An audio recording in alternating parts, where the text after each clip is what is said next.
Iya, untuk masak martabak bisa, tapi nggak bikin langsung dituang di sini. Ini namanya hot plate atau pemanas, biasanya pemanas listrik. Ini prinsipnya kurang lebih sama kayak teman-teman pernah nengok kompor listrik nggak? Pernah kan? Pernah punya? Enggak. Belum. Kurang lebih sama ya, itu prinsipnya kayak kompor listrik. Jadi caranya di sini tuh ada tuasnya kita kebawahkan dulu, baru kita terus. Biasanya kalau teman-teman mau manasin larutan, biasanya pakai ini aja. Tergantung bentuk larutan teman-teman. Pernah dengar namanya destilasi? Enggak. Kalau destilasi biasanya beda lagi pemanasnya. Pemanasnya itu biasanya kita menggunakan api langsung. Itu pakai apa namanya? Bunsen, pembakar bunsen tahu? Atau nggak tahu pembakar bunsen? Atau pernah nengok yang lampu petromak nggak? Bukan ya. Waduh, payah nih kalau nggak tahu lampu petromak. Lampu yang biasa kalau di rumahnya tuh dulu orang-orang tuh kalau misalnya mati lampu, jadi iya. lampunya pakai ini, pakai sumbu kompor Iya, gitu iya. lah. Ya, Oh, oke. buble. Ya, Iya, tahu. tahu. Kalau kami bahasanya Damar. ble. Uble. Iya lampu uble. Biasanya kita gunakan alat jenis kayak gitu lampu uble untuk pemanasannya untuk destilasi. Iya, Kak. Di meja. Yang lain mana? Di sini itu tempat penyimpanan alat dan bahan. Nah, ini lemari alat-alat. Jadi itu bisa kalian lihat ya. Ada kaca, ada apa? Battery disk, ada labu, rotari kecil untuk merotari di samping, terus ada desikator, banyak gigi untuk alat-alat. Dan untuk bahan itu ada eksak di dalam kulkas. Eksak-eksaknya ada di dalam kulkas. Bagus juga lah. Selanjutnya itu langsung ke laminate airflow. Oke. Boleh? Tadi udah. Sebelumnya udah pernah lihat alat ini belum? Belum. Udah Nah, sekarang. jadi ini namanya laminar airflow, adalah tempat kita bekerja steril atau secara aseptik. Kalau aseptik bebas dari mikroorganisme. Kelihatan nggak yang di belakang? Insya Allah. Boleh maju ke sini aja.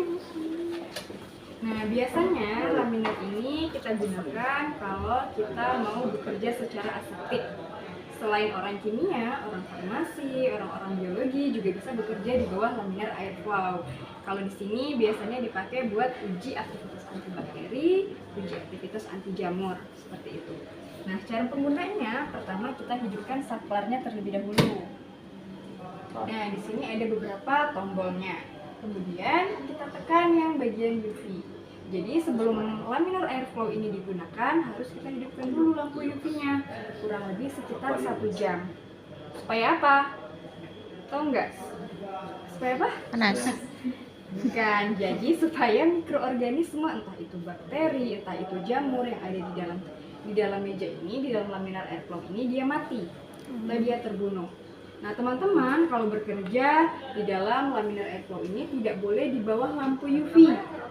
Jadi kalau misalnya udah 1 jam nih lampu UV-nya hidup, kalian matikan, tekan lagi, kemudian hidupkan lampunya. Nah, kalau di bawah lampu seperti ini kalian boleh bekerja.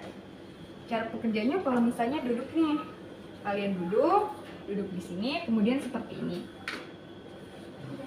Nah, sebelum digunakan, ini harus disemprot dulu pakai alkohol 70%.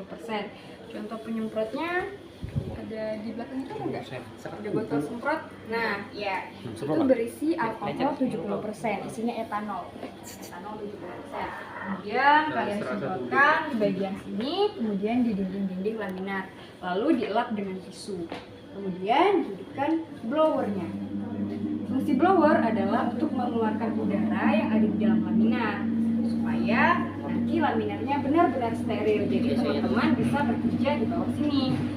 Kenapa harus steril? Karena supaya tidak terkontaminasi dengan mikroorganisme lain. Misalnya nih, teman-teman mau uji aktivitas antibakteri. Belum tentu nanti bakteri ternyata yang ada di dalam sana, ternyata jamur juga ikut tumbuh. Jadi harus benar-benar steril sesuai dengan apa yang kalian inginkan.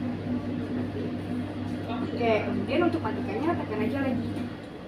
Kemudian ini nanti setelah digunakan disemprot lagi. Kemudian lampunya dimatikan. Lalu sakralnya dikeluarkan. Ada yang bertanya?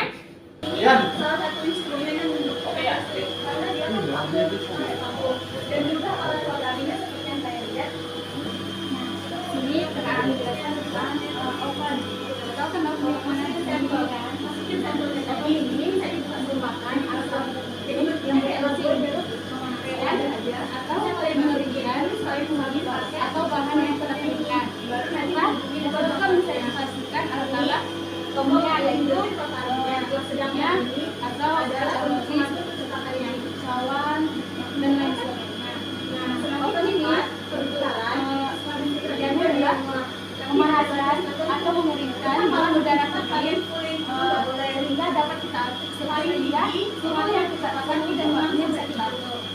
gambarnya